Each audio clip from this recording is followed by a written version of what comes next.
usahay ba ano kanang kapoy na gyud kayo ang kanang trabaho nako sa Department of Education. Usahay gina-question na nako ang existence aning kalibutan na ni nga makaingon na gyud ko usahay ngano wala na lang ko ni dagan og third term nako nga mayor sa syudad sa Davao. Pero anang kagabi alas 10 namin nahuman og meeting.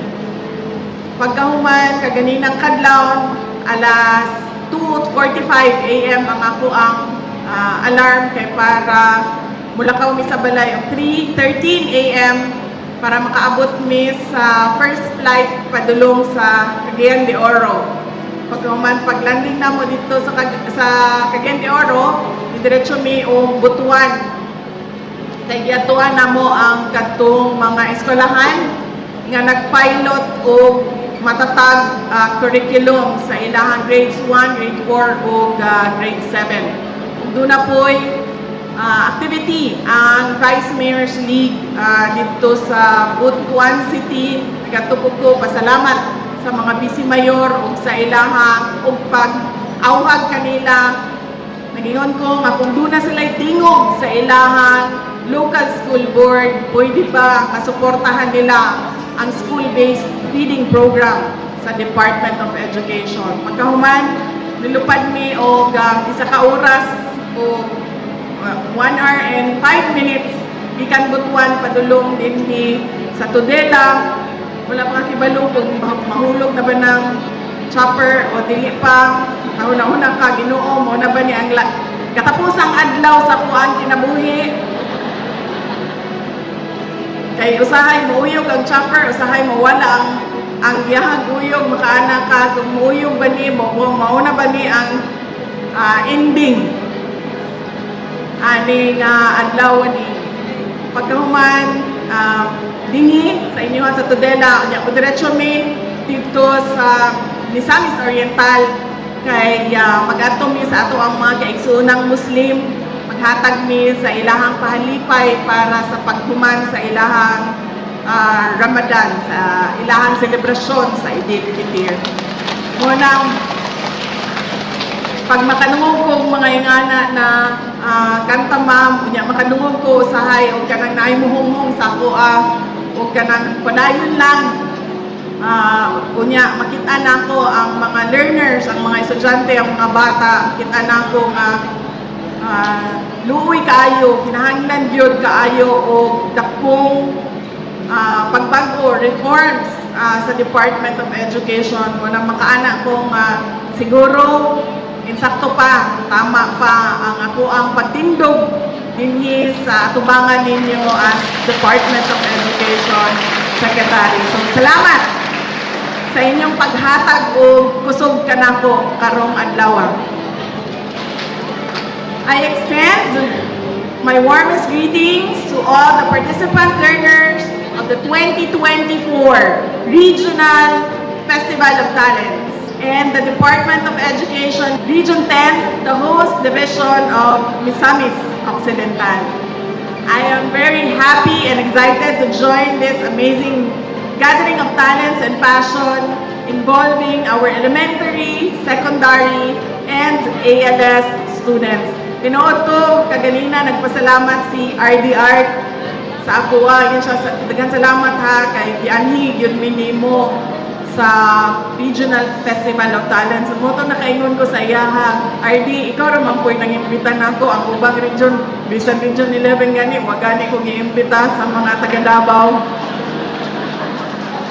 Nalipay ko og dako kay makahatag ko og higayon nga mahatagan og inspirasyon ang ato ang mga learners para sa ilahang kaugmaon.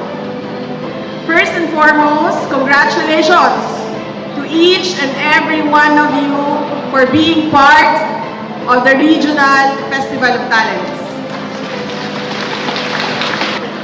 Your presence here speaks volumes of your dedication to excellence and determination to surpass limits.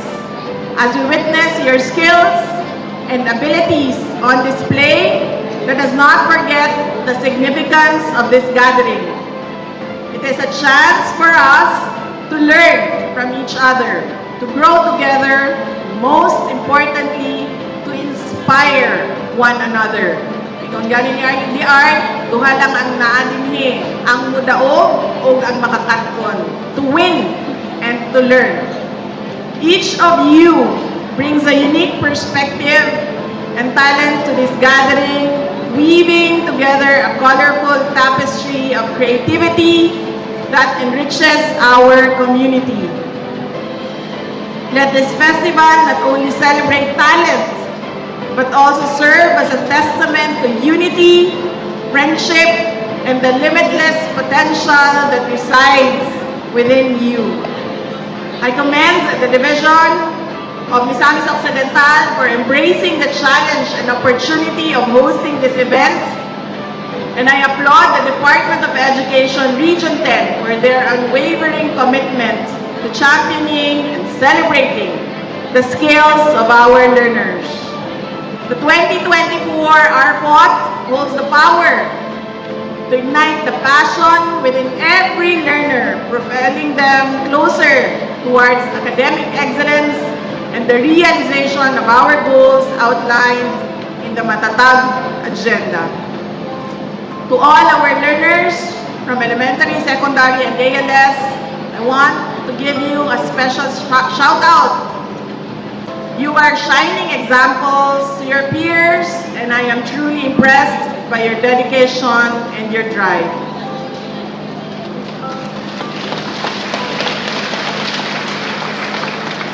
As representatives of your respective divisions, you are already champions in your own right. Congratulations sa ato ang mga mentors and ato ang mga coaches. Your creativity and talents hold immense power to inspire change within your community. Keep shining bright because you are the future leaders who will make a difference. Daigon unta ninyo pirmi ang atong kultura para mas maningkamot ug mag-amuma ang tanan paadto sa usa ka mas hapsay, masinadyaon ug kusog nga nasod.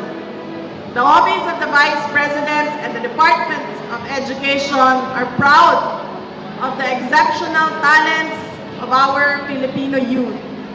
Within the framework of the Matatag Agenda, our mission is clear: to cultivate and nurture the diverse and numerous intelligences residing within each and every learner. Education, often heralded as the great equalizer, possesses the transformative power to break the cycle of poverty and inequality. Habaw mo, pag ang mga kabataan na ang ako ang kaistorya, ginapasimple na ako og sabot sa ilahang tungod sa kaimportante sa ilahang kinabuhi ang edukasyon. Pananglitan, kitang tanan linhi sa sulod aning gym, mga graduate of nursing, mao ni ang atuang graduation ceremony. Doon na tayo isa ka classmate, ang ilahang pamilya wala maglisod. May kaya ang ilang pamilya, maayo ang ilahang negosyo, dako og kita, ang iyahang amahan, inahan, na ay negosyo, na pagtrabaho, doon na pag-sideline, wala siya maglisod sa iyahang pagkaon kada adlaw, wala siya maglisod, sobra-sobra ang iyahang baon, wala siya maglisod og bayad sa iyahang tuition para ma-eskwela og nursing. Ang atong isa ka classmate, gikan sa pamilya nga pobre, maglisod og pagkaon sa ilahang mga anak. Inadlaw lang ang kwarta nga muabot. Ang bata, usahay na ay kwarta, usahay wala, usahay makakaon, musulod sa eskwelahan, usahay di. Ang iyang tuition, inutang dinha para lang mabayran ang iyang tuition. Pero kining adlaw na ni ngano greatest equalizer man ang edukasyon. Tungod kay kitang tanan walay dato o pobre kanato. Kay pareho tang tanan nahuman og nursing. Buot pasabot, kitang tanan, doon na na'y oportunidad nga makatrabaho, isip nurse, o makasweldo, o mas arang-arang, kontra sa kung ang isa ka tawo wa mahuman o eskwela. Grade 2, grade 3 lang ang nahuman o eskwela. O kana, ang pasimple na eksplanasyon nako sa mga kabataan nga unta inyuhang madam ug mapasabot kanila ang importansya sa ilahang pagtuon ug sa ilahang pagpaningkamot para sa ilahang edukasyon kay kana para sa ilahang kaugmaon. I also want to say a big thank you to all our teachers, coaches, and trainers who have been working so hard to help our contestants get ready.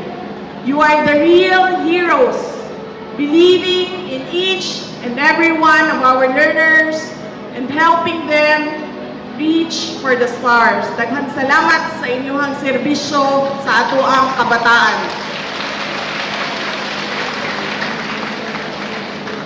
Kay bao mo naay kakulangan sa mga magtutudlo sa tibuok kalibutan. Okay, bao mo sa ako ang trabaho as President of the Southeast Asian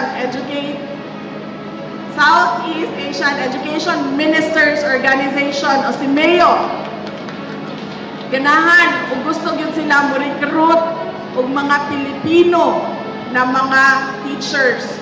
Tungod kay resilient, matatag, kugihan, masipag, o maayo mag-in-English. Maunang dako kayo ko og pagsaludo sa ato ang mga teachers, sa ato ang mga coaches, sa ato ang mentors nga nagpabiling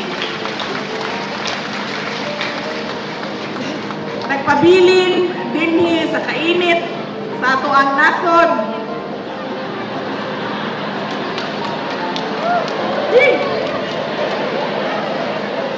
Ako kay ko pagsaludo sa inyong mga tao. Kay pwede man ta mo manlakaw, pwede man mo moadto bisan asa nga nasod dako kayo o sweldo, pero kamo gipili ninyo nga mo serbisyo dinhi sa ato ang nasod.